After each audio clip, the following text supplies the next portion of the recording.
Ok. Bom dia a todos. É um prazer contar com a presença de vocês em mais uma edição do Logicalis Webinar Academy. Antes de começarmos, eu queria dar uma breve introdução sobre a Logicalis. Nós somos uma empresa global de soluções e serviços de tecnologia da informação e comunicação e temos operações nos 5 continentes. Na América Latina, nós contamos com uma equipe de mais de 3.000 profissionais distribuídos em nossas operações em 11 países.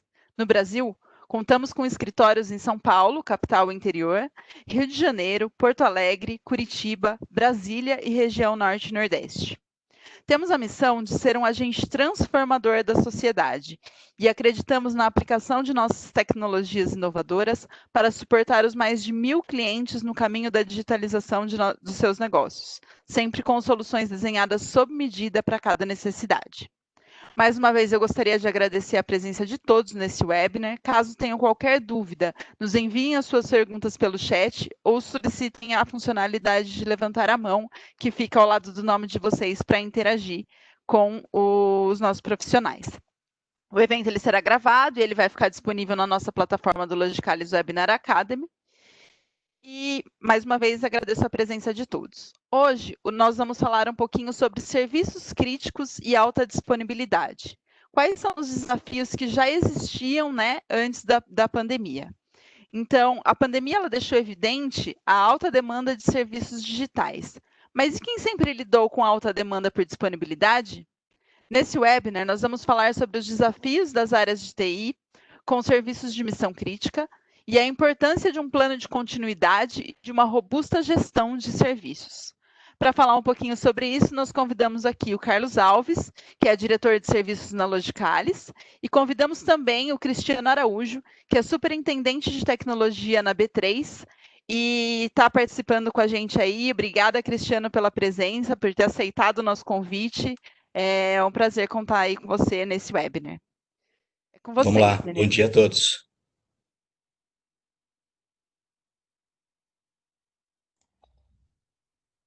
Bom dia, pessoal. Tudo bem?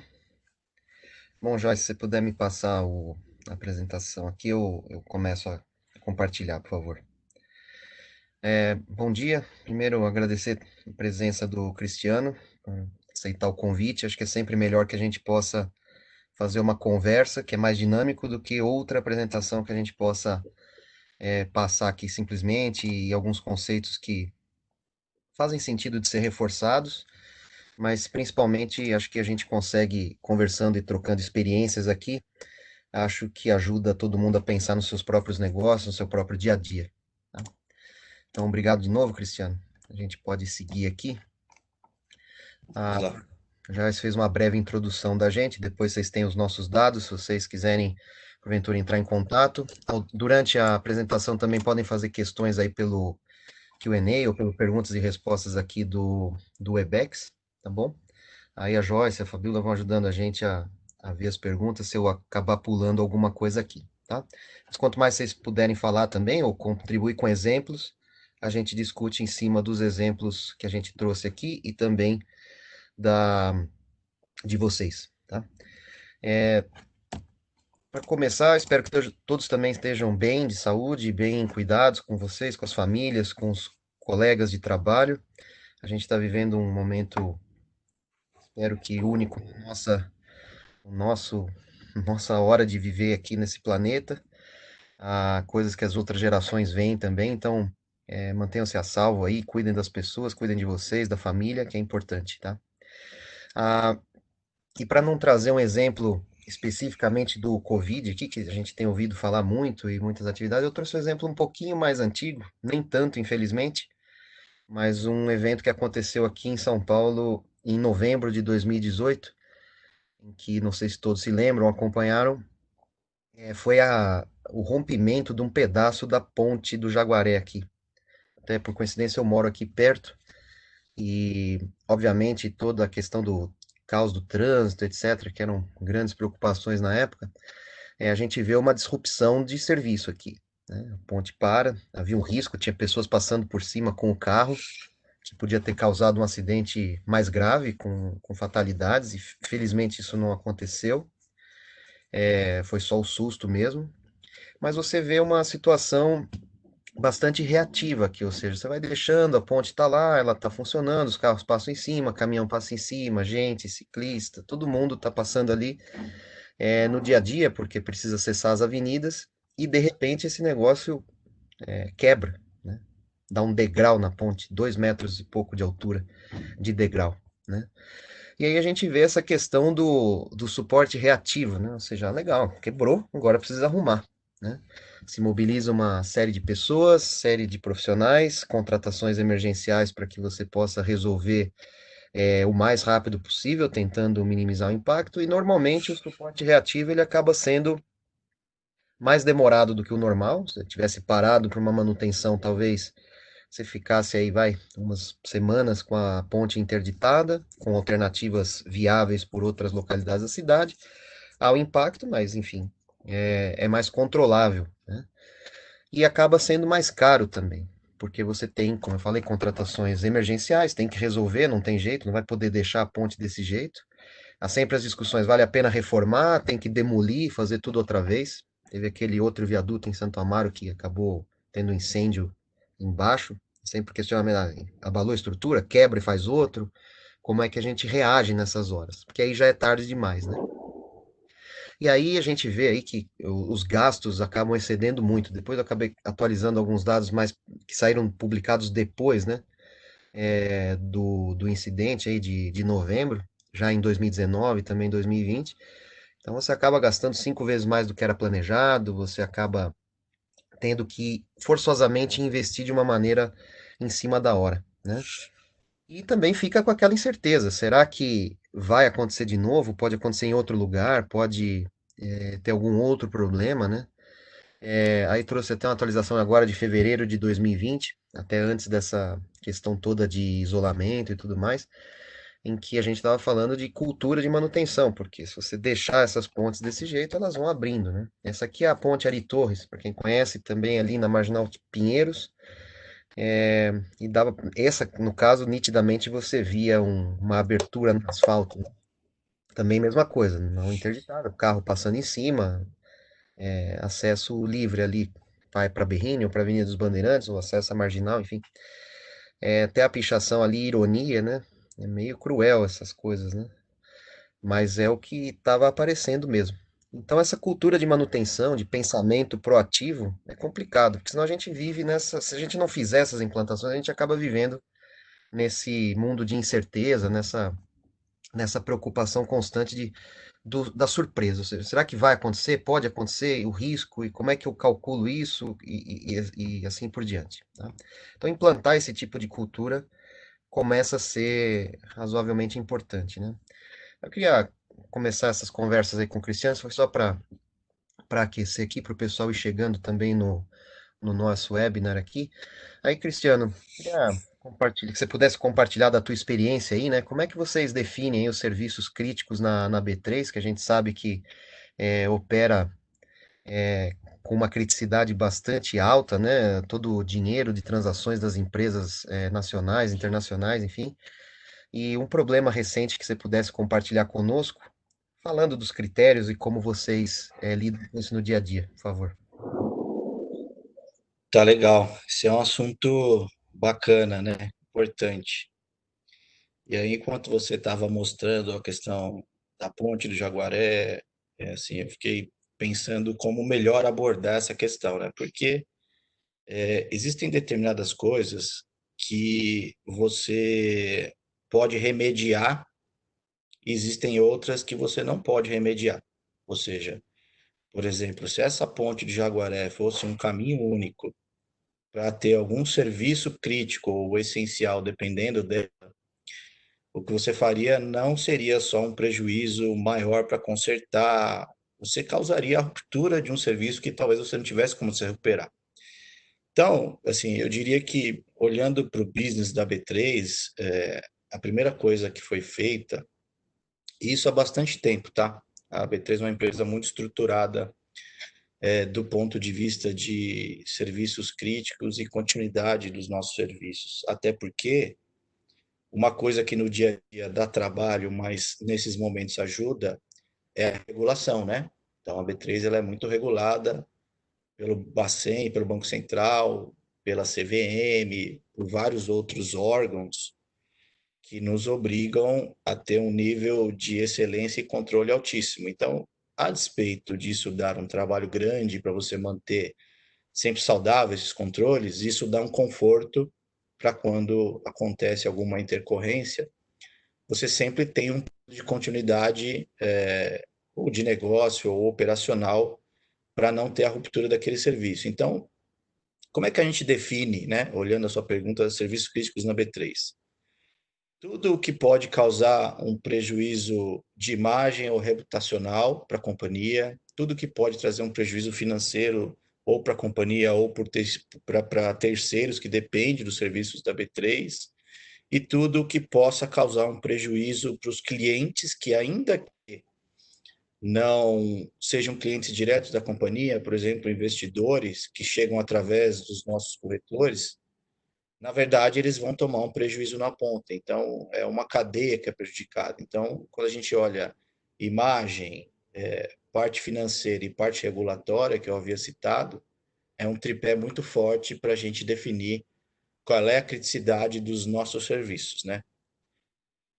E aí, como eu vou dizer, a gente teve a felicidade de fatiar, né?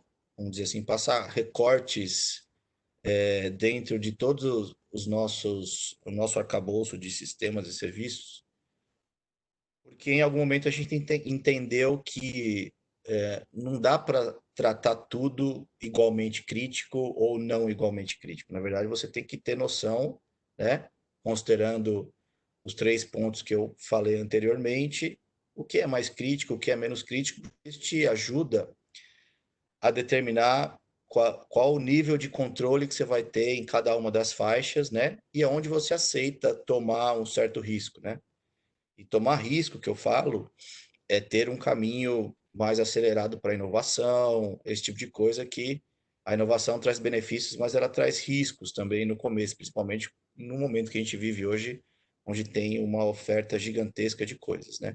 Então a gente fatiou o nosso ambiente, a gente sabe quanto mais perto do core, menor é o nosso apetite a risco e é maior o nosso número de controles. E quanto mais distante do core, a gente aceita flexibilizar controles e também gerenciar determinados riscos, né? E risco, tem uma frase que eu não me esqueço de uma palestra que eu participei do José Roberto Guimarães, né? Multicampeão pela seleção feminina de vôlei, que ele fala que gerenciar risco é coisa de profissional, correr risco é coisa de amador.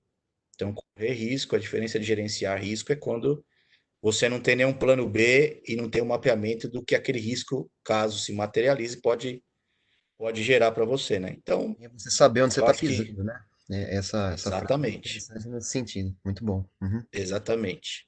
E aí, cara, assim, eu tenho muito orgulho de dizer que recentemente a gente não teve nenhum problema gigantesco que causasse interrupção dos nossos serviços, até porque a B3, ela é uma das matérias preferidas do Jornal Nacional, né? Quando tem um problema, parou a negociação, é impressionante como isso dá uma repercussão e sai em todos os veículos de mídia, a gente brinca que para nós não é bom sair no Jornal Nacional, além daquela notinha de 5 segundos que mostra a cotação do Ibov naquele dia, né?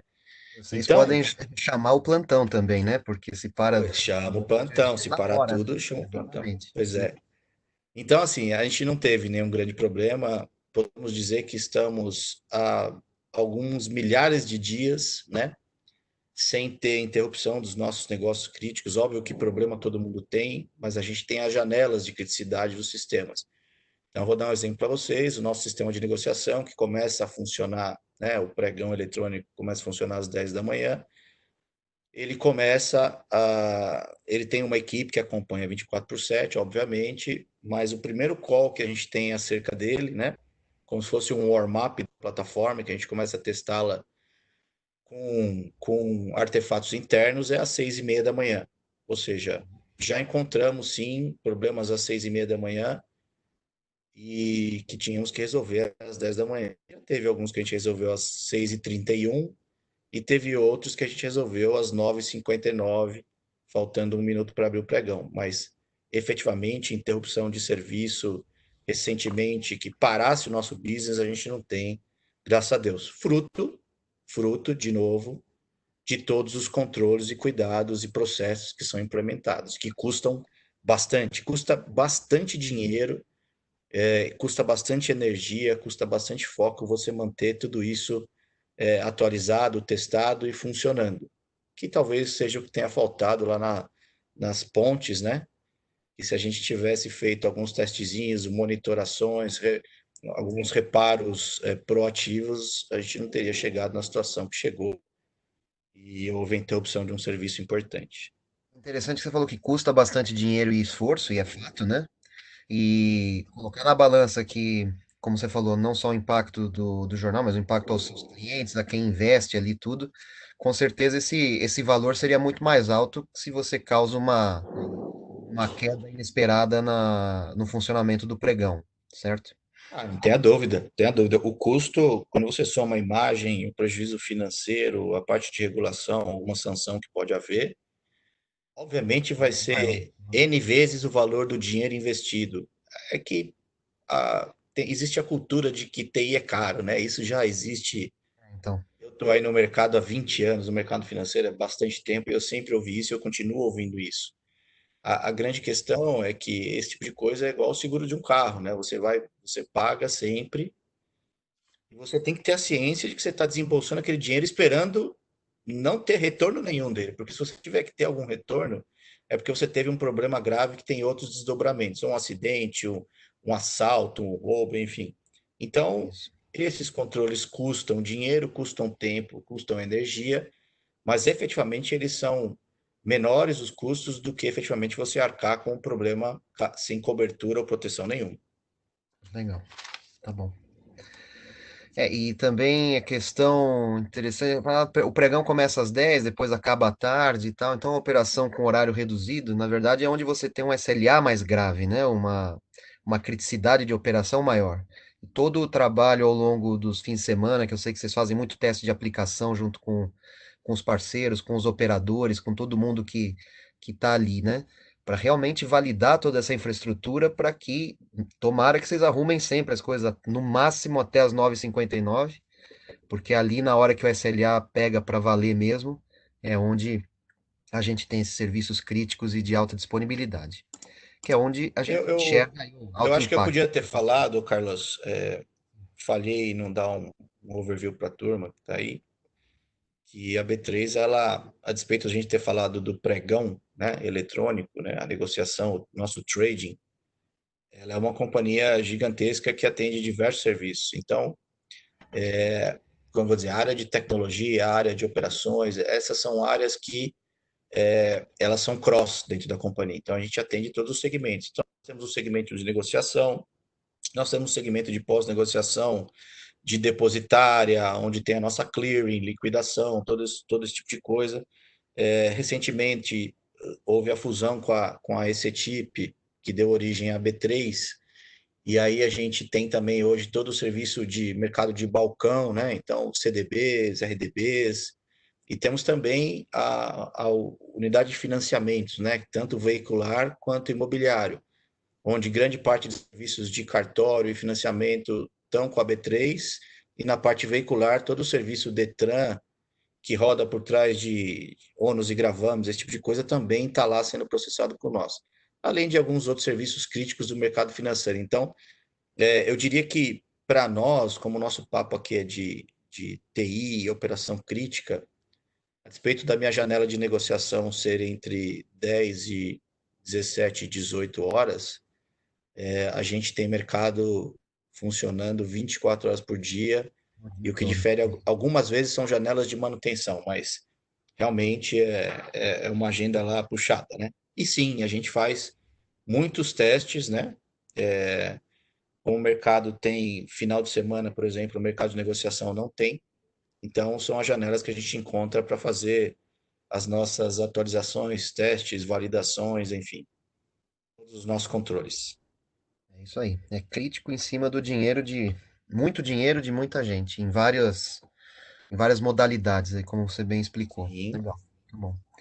Bom, e aí voltando aqui, ó, as grandes fotos da Marginal, né, da época, a gente via tinha interrupção da ponte, mas isso acabava refletindo no trânsito de boa parte da cidade, pelo menos aqui das zonas oeste e sul, acabava refletindo diretamente, né?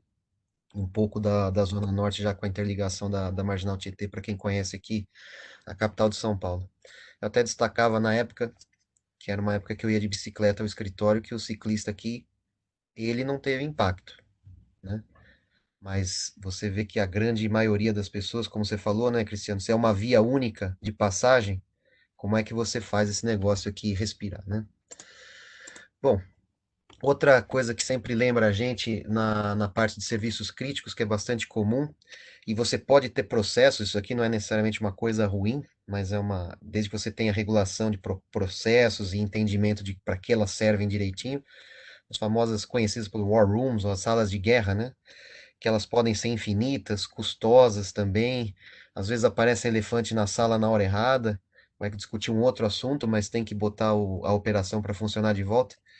Não sei se você sente alguma saudade dessa época aí, Cristiano. Você falou que felizmente vocês estão há vários dias aí, vários meses, sem problemas críticos, mas com certeza já deve ter vivido essa deliciosa experiência de sala de guerra, de TI, de recuperação de serviço crítico, né? Pois é, cara. Passou um filme na cabeça que eu já vi tanto elefante diferente nessas épocas aí, fungando no cangote da gente, que é interessante. Mas, cara, as salas de guerra, hoje elas têm um approach diferente. Não é que elas não existam, né? Uhum. Então, eu posso te dar um exemplo. Vamos continuar falando aqui do nosso ambiente de negociação, que ele é Ótimo. Vai uma lá. vitrine para a gente, né? Nós temos o posicionamento e disposição das pessoas que são críticas para suportar aquele business funcionando, todas elas ficam no mesmo ambiente. Então, é como se fosse um anfiteatro com as quatro laterais preenchidas, cada uma por um time crítico, né? Lá no meio a gente tem um balcão. Um balcão, ele é simbólico, porque ele é um balcão, é um processo para você ir a esse balcão. Ninguém vai lá por nada, ninguém vai lá se não tem nada para fazer lá. Ou seja, as pessoas são predeterminadas. Então, quando existe alguma suspeita de um problema iminente, alguma coisa desse tipo, nós temos o líder de negócio, que ele tem uma função específica dentro de um gabinete de crise. Nós temos o líder de operações, nós temos o líder de suporte, o líder da mesa de operações de negociação.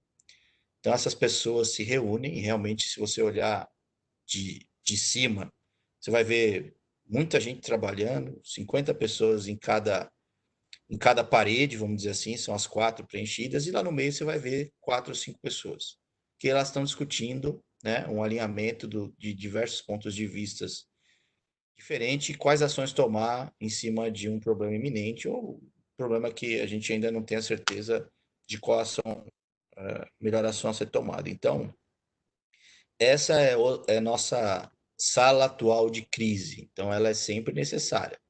Agora, a diferença para os tempos mais antigos, talvez não sejam tão antigos assim, 5 anos atrás, é Às vezes parece que uma eternidade, mas acho que não é tão antigo assim, né? Que bom que não evoluiu, é né? tão antigo. É. Pois é. O que acontecia é que, como você tinha menos controles e menos processos e os papéis menos bem esclarecidos na cabeça das pessoas, o que que a companhia fazia, né? E várias companhias, acho que isso era um modus operandi comum, né?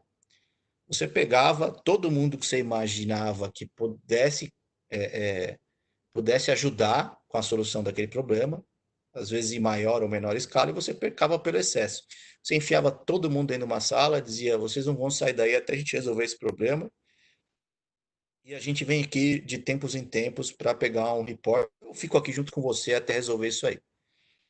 O ponto ruim é que isso ele era contraprodutivo, efetivamente, porque você imputava uma pressão absurda, você não tinha processo claro, então pessoas diferentes falando da mesma coisa, mas com opiniões diferentes. Então, eu acho que o custo final por vezes ele era maior do que se existisse um modelo aperfeiçoado como tem hoje. Mas aperfeiçoamento de modelo faz parte da vida. Você com modelos piores e vai aperfeiçoando. Só que tem uma coisa interessante, cara, que eu vou te dizer que eu aprendi nessas salas de guerra. Elas serviam para você identificar alguns DNAs valorosos para esse tipo de situação. Pessoas que elas lidam melhor com a pressão, pessoas que eram mais assertivas na hora de se posicionar, tinham mais postura, certeza do que estava dizendo. Assim, você conseguia claramente diferenciar aventureiros de pessoas que tinham aquele DNA do troubleshooting, né, de se posicionar e ser mais certeiro e o raciocínio estruturado no problema. Então, eu vou dizer que o modelo de hoje ele é bom, ele é mais soft, ele é mais humano, mas eu tenho dúvidas se ele serviria para identificar esses DNAs valorosos que por muito tempo a gente identificou nessas salas de guerra. E estou dizendo isso porque talvez eu seja um dos DNAs que alguém um dia olhou, né? Tanto tempo trabalhando nisso, e aí eu Falou, cheguei onde eu cheguei. vamos seguir. Então, Entendi.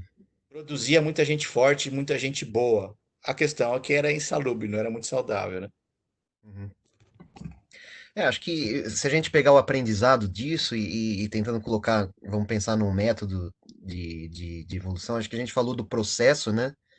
Que é o porquê e como você aciona uma sala de crise, vamos chamar assim, e a partir dela você é capaz de lidar com o problema, dado o critério, quem você coloca lá dentro, por que que você está acionando, se você tem que chamar também terceiros ou parceiros, enfim. Então, acho que para isso o processo ajuda muito nessa evolução. Aí você citou uma outra dimensão muito importante que são as pessoas, né? Conhecê-las são atitudes diferentes, acho que são até perfis diferentes, né? De você estar lá numa crise, ter que reagir rápido, uma outra pessoa que é mais analítica, tentar evitar as pessoas que não vão agregar naquela discussão especificamente, porque no fundo é só agrega custo e pode causar uma perda de tempo, enfim, e separando essas pessoas mesmo. Acho muito interessante que você colocou esses dois pontos, que se a gente somar o processo com as pessoas envolvidas corretamente, que são as que podem ajudar naquele momento, né? E aí a gente também somar aqui a parte de telemetria, ou começar a coletar cada vez mais e mais dados de monitoração, de visibilidade sobre a infraestrutura, eu acho que a gente é bastante capaz de, com esse tripé aí, processos, pessoas e ferramentas, né, vamos chamar assim, o da infra, de chegar mais rapidamente a conclusões, tentar eliminar rapidamente os falsos positivos, tirar da frente falsos problemas que a gente não precisa analisar, ou problemas que a gente vai analisar, mas não agora, para resolver alguma coisa naquele momento. E também contando com insights cada vez maiores das próprias ferramentas, né? Usando técnicas de inteligência artificial, de desenvolvimento, que você vê investimentos pesados de fabricantes, vou citar aqui o exemplo da Cisco, né? Usa os Business Critical Services e as telemetrias de equipamentos, né? Então, cada vez mais investindo em não só puxar os dados de monitoramento, que isso já está mais consolidado, mas começar a correlacionar esses eventos e falar, poxa, se isso aqui com esse outro fator aqui, tipicamente é um problema desta natureza, que faz sentido eu acionar o pessoal de, sei lá, banco de dados ou de aplicação, ou tem que estar junto, ou é um problema pontual em infraestrutura que a gente precisa corrigir.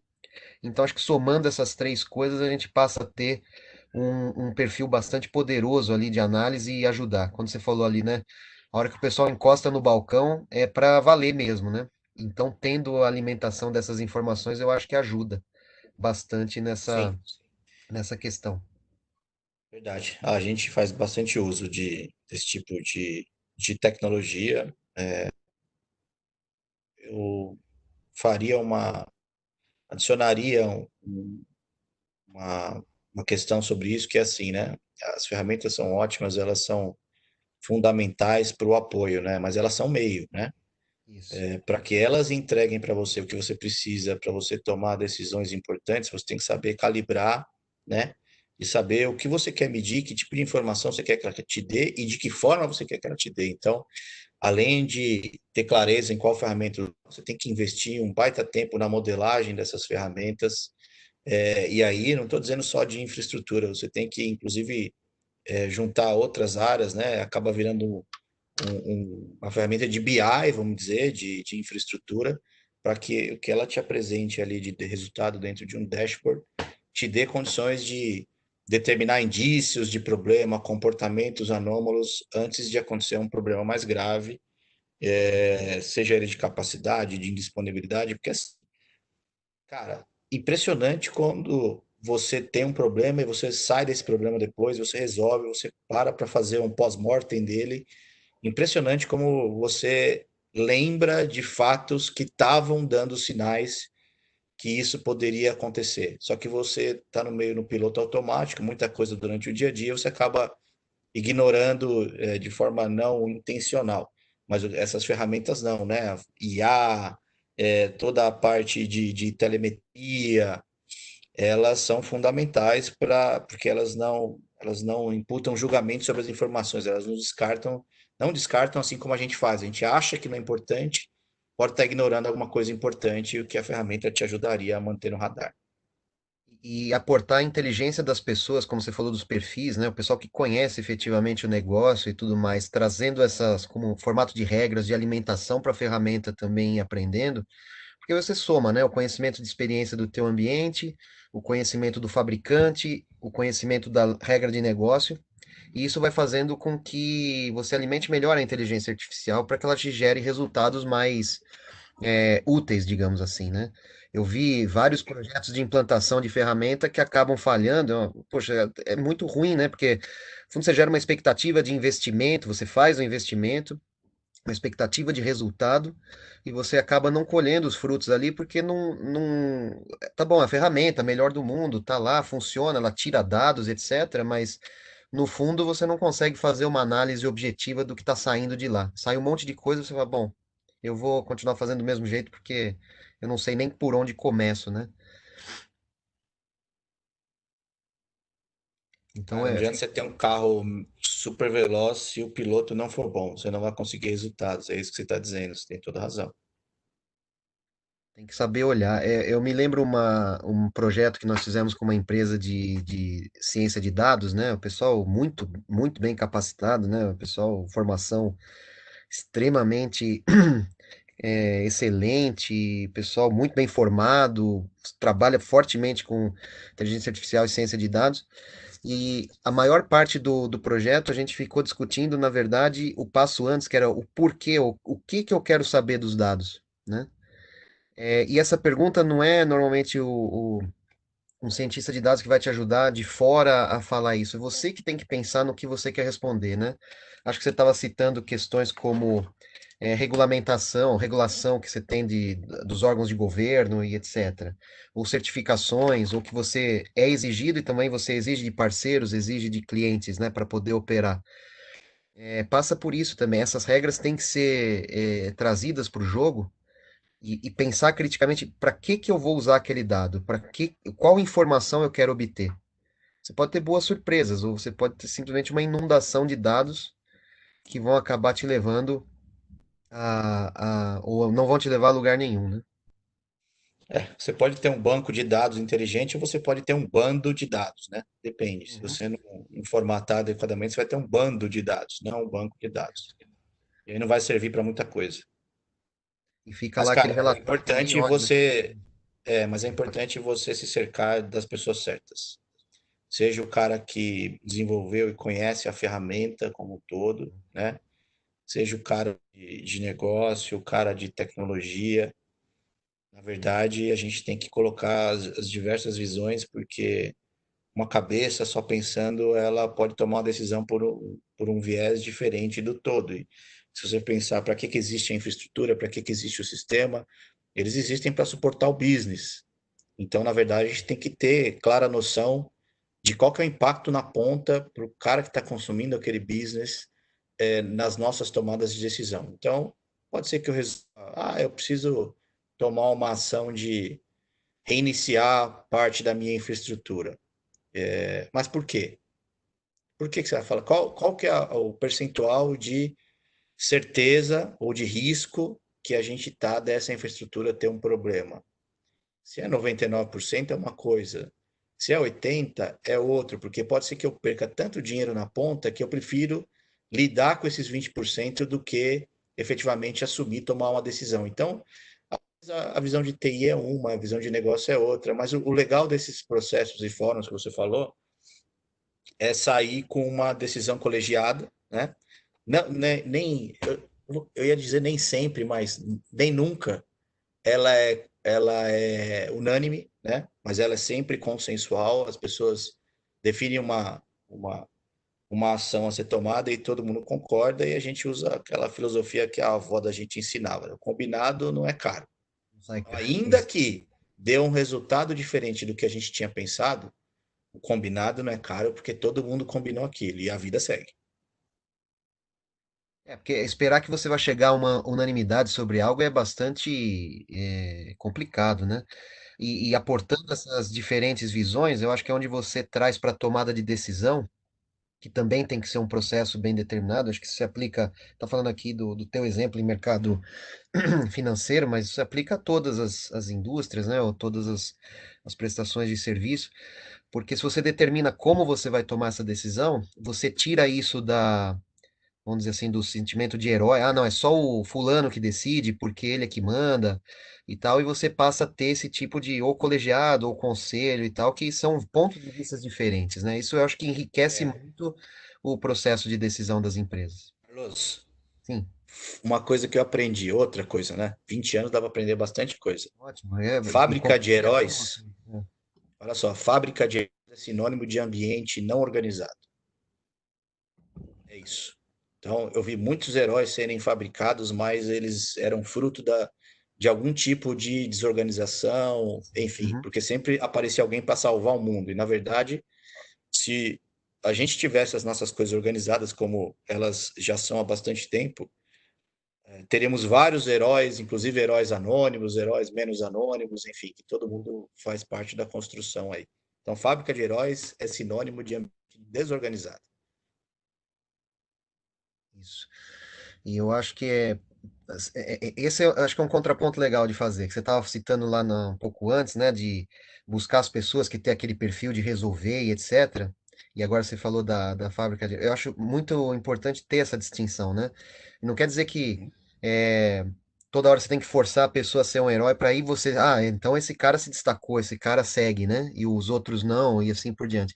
Não, é que se você está num ambiente organizado em que você tem esses critérios, você tem alimentação de dados, você tem subsídios para tomar decisão, você tem pontos de vista diferentes, somada à atitude das pessoas de quererem resolver, de querer fazer o melhor e seguindo o conselho da vovó aí, né, de, tá bom, combinei o jogo com o outro, então nós vamos seguir assim. Eu acho que aí fica, você combina o melhor de tudo, né? O processo, os dados e esse espírito das pessoas, né? De a Cara, atitude e o comportamento. você está dizendo, gente, eu concordo totalmente com isso. Naquela época, identificamos, eu usei o termo bons DNAs, né, para ambientes de missão crítica. O que essas pessoas de bom DNA tinham, e eles eram talvez os heróis da época, os melhores deles, eles entenderam a mudança dos processos, o apoio do ferramental. Hoje, aqueles caras que tinham bom DNA, hoje eles são líderes e tirando o melhor e maior benefício de tudo isso que a gente está dizendo que tem hoje. Então, eu diria que essa transformação ela veio para tornar aquele cara de um DNA bom melhor ainda. Óbvio que existem pessoas que tinham um bom DNA, mas não entenderam o jogo, a mudança de perfil que se espera das pessoas, o modo das relações, não só de trabalho, relações humanas fora do trabalho, a forma como a gente se comporta. As pessoas que entenderam isso e eram bons DNAs hoje são bons líderes, né? As que não entenderam, ainda algumas existem, são necessárias em algum momento, mas são mais coadjuvantes do que heróis hoje, e O tem outras que protagonista. nem no mercado estão, né? Acho que é meio seleção natural da vida, né? É, como a gente falou, vai evoluindo. Felizmente, a gente sempre luta por isso, né? Que evolua, que a gente possa ir melhorando, aprendendo com o que a gente passou, né? Com as experiências e liderando as outras pessoas, os negócios, enfim, que a gente cresça para o lado que a gente acha mais coerente para que as pessoas possam conviver tanto no trabalho, não precisar ficar no ambiente insalubre para sempre, como você falou, né? Uhum. Bom, aqui a gente já falou um pouco, em outras palavras, né, de só gerenciar o que dá para medir. Acho que a gente percorreu bem esse tema aqui. Eu não sei se você quer comentar mais alguma coisa, porque essa frase é bastante marcante, né, de modelos regulatórios, modelos muito calcados em processos, em robustez, e a gente vê que realmente é importante, mas só olhar o dado que ali sem questionar ou criticar ou usar a experiência não é de muita coisa. Não sei se Sim, você já viu acho que a aqueles soma de relatórios. tudo que a gente falou isso, Diga, pode a falar. soma de tudo que a gente falou até então, a resposta é sim, né? Você só gerencia aquilo que você pode medir, mas medir como, de que jeito, para quê? Então, é o que você disse, né? Você tem que fazer perguntas inteligentes por trás das coisas que boas perguntas geram novas conexões, né? E aí essas conexões é que te ajudam a ter uma visão do que você está lidando, né? E quais decisões você precisa tomar. Então você gera relatórios que ninguém acessa ou que ninguém discute, um monte de métricas que ninguém usa, porque o mais importante da métrica, no fim, é que você possa tomar uma ação que melhore tanto o funcionamento quanto o negócio. Então, se não for para isso, é melhor parar de medir, né? Eu brinco Assim, muito. senão você só está custando, usando capacidade computacional, tempo da sua janela para gerar relatório, tem pessoas envolvidas, custa, cara, custa. Se não serve para nada, para de fazer. Ou Isso aquelas. aí, cara, isso Pode falar. e não é uma pergunta, isso não é uma pergunta localizada no tempo específico que você não faz mais. Na verdade, isso tem que ser parte do processo, né? Então a gente é muito bom de construir coisas novas, mas a gente é horroroso. E a gente, eu estou dizendo tecnologia como um todo, né? Talvez até às vezes dentro da casa da gente. A gente é muito bom de botar coisa nova e a gente é muito ruim de tirar outras coisas por conta daquilo. Então, construir um sistema vai substituir outro, vai substituir por completo, o que que eu vou ganhar com aquilo? Ou eu só vou trazer mais complexidade porque tem um sistema que faz três coisas, agora eu vou ter três que fazem coisas diferentes e aquele ainda ficou um pedacinho lá. Então, assim, a gente tem que ter clareza nisso que você falou, certo? Não adianta fazer coisas de qualquer maneira e entender qual que é o impacto disso no que fica. Né? O legado hoje talvez seja o que mais dói para a gente, né? Manter o legado não é fácil, mas o legado é fruto das nossas próprias ações, né? É coisas que não evoluíram na linha do tempo. Então, a gente precisa se questionar por que que existe, às vezes, um legado tão pesado. Talvez porque a gente não evoluiu o legado da maneira adequada para ter hoje um parque mais novo, né? Mas, Uhum. enfim, é parte do processo também. Eu tenho discutido muito isso de legado com o pessoal de aplicações, né? Porque se fala muito em nuvem, né? Computação em nuvem, cloud, vou levar para cloud pública, que tem vantagens, tem suas desvantagens também. Mas aí o pessoal às vezes, não, eu só quero portar minha aplicação, né? Levo do jeito que tá e tal. Mas muitas vezes é um bom momento para você revisitar aquele processo de negócio que aquela aplicação suporta. E de repente você falar, ah, não preciso mais desse sistema deste jeito, né? Eu posso fazer um workflow novo que não precisa ser migrado para a nuvem necessariamente. Você cria outro, né? Com outras facilidades, com outra maneira de trabalhar, e você, entre aspas, se livra daquele legado que você vem carregando por algum motivo e pode melhorar a tua operação. Outros não, outros você tem que carregar mesmo, e paciência, e é parte do jogo, né? Mas esse Você olhar. deve ter visto, Carlos. Pode Te falar. fazer uma pergunta para você. Você deve ter visto muito isso, mais do que eu, porque você atende 1 milhão de clientes de perfis diferentes. O próprio boom do uso da nuvem, né? Como ele começou com uma estratégia muitas vezes de fazer um lift and shift do que você tinha no seu data center para rodar como IaaS dentro de uma nuvem, né? Infraestrutura como serviço. E 70% das pessoas que foram se arrependeram amargamente, porque IaaS tende a ser mais caro na nuvem do que outros. Quando é PaaS, SaaS, para cima vale muito a pena, mas IaaS não vale a pena, principalmente quando você faz um lift and shift, a sua aplicação ela se comporta da maneira antiga e faz um uso, ou seja, você só vai gerar mais custo, né, na nuvem do que fora. Então, é um exemplo do que você disse. o cara quer usar nuvem, é um tema super atual, a despeito de não ser novo. Ele tem por trás um viés de inovação muito importante, mas Sim. usar nuvem como? Para quê? O que que faz sentido? Quais sistemas estão mais perto do core, do seu core, da sua empresa, que você não aceita negociar certos controles que você tem que negociar na nuvem? Quais outros que faz sentido e você não precisa ter um custo de gestão daquela plataforma se você puser ela dentro da nuvem? Então, assim, até para esse tipo de coisa é necessário que haja um framework decisório, né? Um processo dentro da TI para que você avalie item a item, né? Não é tudo isso ou não tudo aquilo, né? Então, Sim. o chefe dizia, É, nuvem não de qualquer jeito e nem para qualquer coisa. Então, tem que saber ter clareza nessas coisas. exato. E quando começou, parecia que a nuvem fazia de tudo, até café, né? Então, a resolver todos os problemas do universo e tal. E no fim, a gente, por exemplo, você falou de clientes, né? A gente na Logicalis, a gente tem um método de consultoria chamado Cloud Journey, que é justamente para desenhar esse caminho crítico, né? E cada cliente vai ter sua história. Por isso é importante ter um método para seguir, com ferramental, com experiência e tudo. Porque só falar do lift and shift, dependendo do caso, ok. Mas dependendo de outros casos, como a gente fez no passado para algum cliente, a gente avaliou algumas aplicações e falou: meu, deixa aí, vamos trocar seu storage para um que tenha mais performance e vai melhorar o jeito que está trabalhando. Não precisa migrar direto para a nuvem. Uma outra aplicação que ele estava remodelando e tal, foi melhor abandonar e já fazer direto em nuvem. Você vê que você avaliando criticamente essas situações e usando o método consistente para criar esse raciocínio e aí depois a migração e a operação, aí é onde você tem clara visão de que você vai recuperar o investimento. Senão é o que você falou. Ah, legal, vou pular porque me falaram que é mais barato.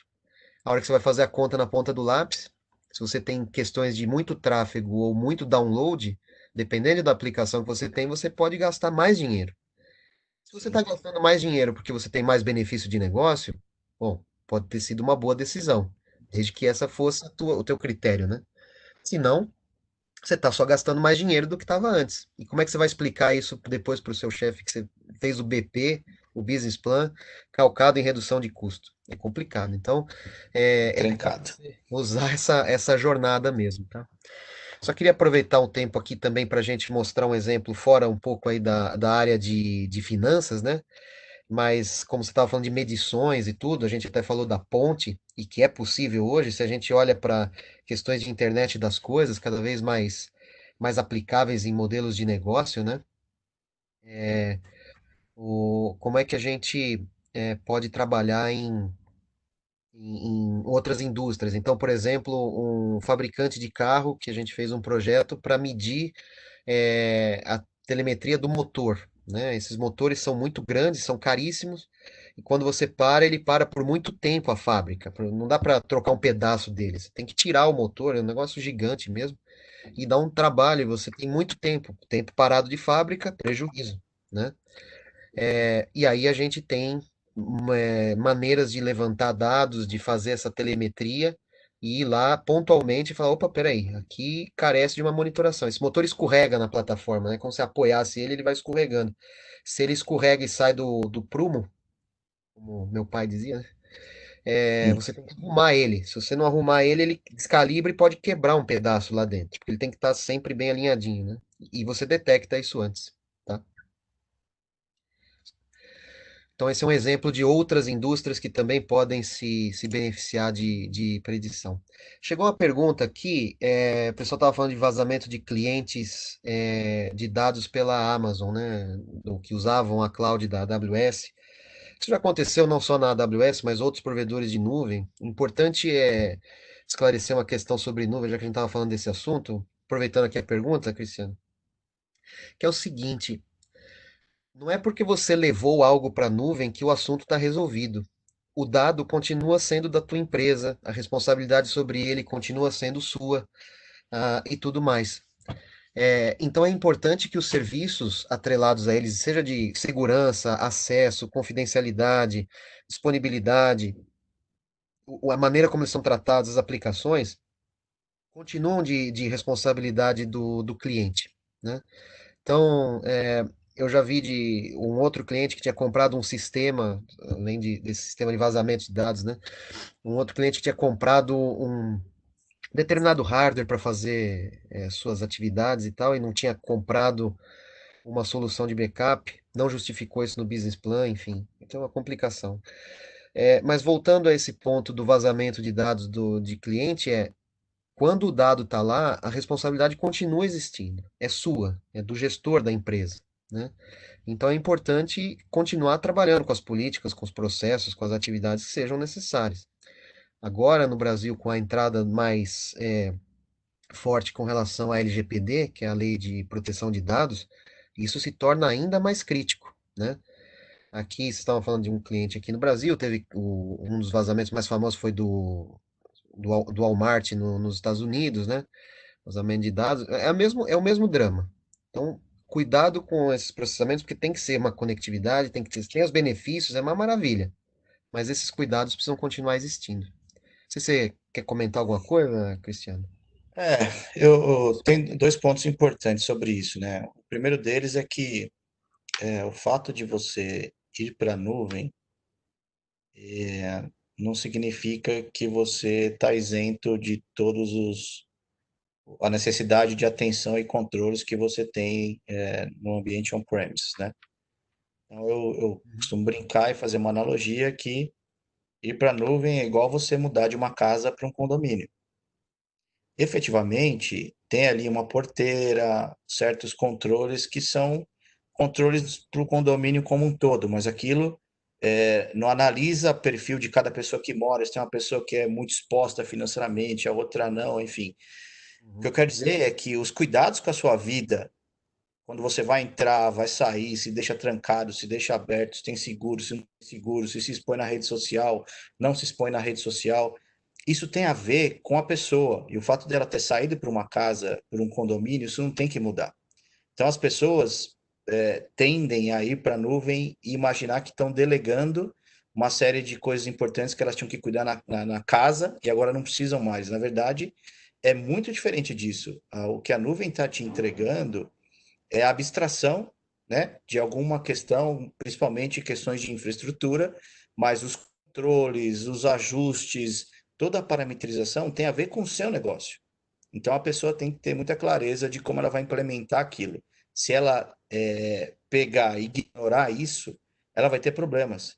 E até essas questões de vazamento da Amazon, tal, depois as pessoas quando vão analisando, ela chega à conclusão de que, por exemplo, o vazamento ele foi porque o cara configurou um storage account como public no permissionamento. Então, na verdade, não é um problema da tecnologia, foi uma falha de implementação.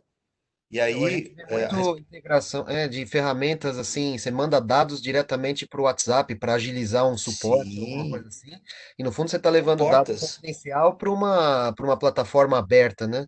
Então tem uma série de Perfeito. cuidados. Uhum.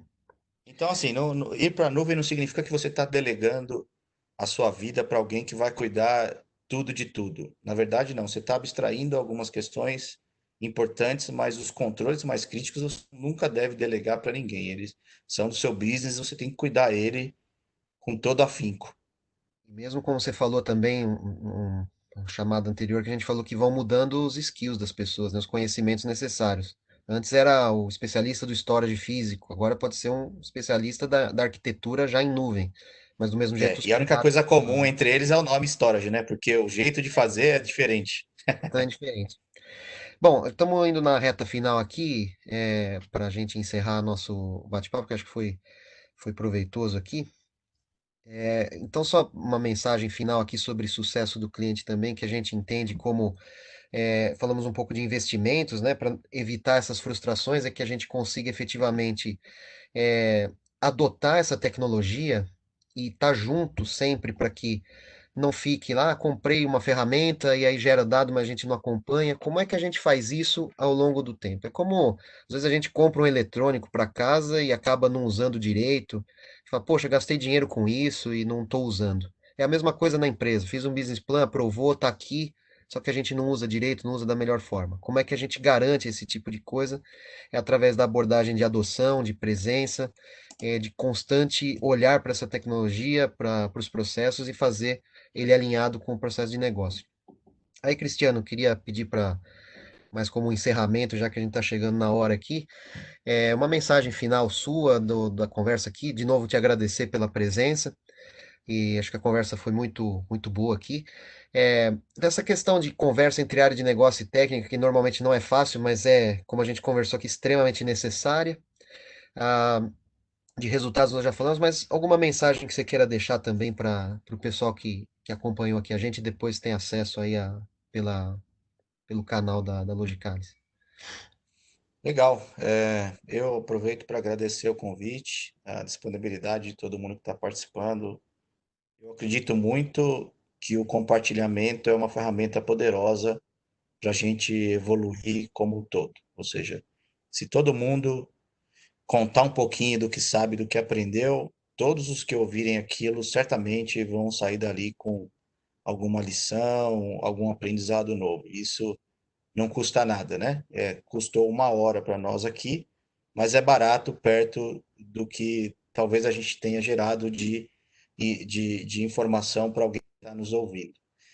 Cara, sobre a questão da aproximação da TI com o negócio, eu diria que é mais do que importante. Na verdade, eu diria que com o achatamento desse distanciamento pelo acesso que as pessoas têm hoje, se você não houver, não tiver uma aproximação e um diálogo aberto e falando línguas que o negócio possa entender, ele vai fazer o Shadow IT e vai passar o cartão dele lá na Amazon e vai contratar lá a TI e implantar o que ele tem que implementar. Então, eu diria que é uma questão de sobrevivência hoje. Então, time to market, a velocidade das implementações, o custo, como a TI pode agregar. Então, o TI tem que se posicionar de forma estratégica como sendo o viabilizador das questões para o negócio conseguir o que ele precisa. Não dá mais para manter aqueles dois mundos separados e cada um falando sobre os seus interesses, porque isso era errado. Na verdade, ambos coexistem com um propósito único, que é para a companhia prosperar. E se as pessoas não entenderem isso nos processos, no dia a dia, nas interações, a companhia tende a ter problema no médio e longo prazo, vamos dizer assim. Legal. Cristiano, muito obrigada pela sua participação, por ter aceitado o nosso convite. Espero que a gente possa contar aí com você nos próximos webinars. Pessoal que está nos assistindo, muito obrigada mais uma vez. A gente vai disponibilizar isso na nossa plataforma do Logicalis Webinar Academy. E, Carlos, também, muito obrigada aí pela sua participação. E nós esperamos vocês nas próximas edições do Logicalis Webinar Academy. Muito obrigada. Desejo a todos um bom dia. Bom dia a Um abraço, todos. turma. Obrigado. Saúde a Abraço. todos. Tchau, tchau. Tchau.